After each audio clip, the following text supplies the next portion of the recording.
ভাই যাবেন? আরমান, আসসালামু আলাইকুম। ওয়ালাইকুম আসসালাম।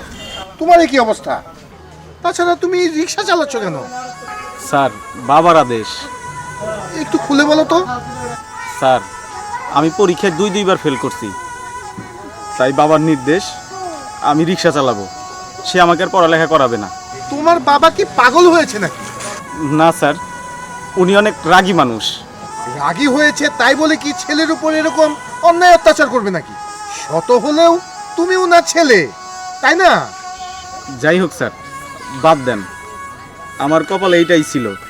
আপনি কোথায় যাবেন বলেন, আপনাকে আমি পৌঁছে দিয়ে আসছি। আমি তোমাদের বাড়িতে যাব। কেন স্যার? তোমার বাবার সাথে কথা বলতে।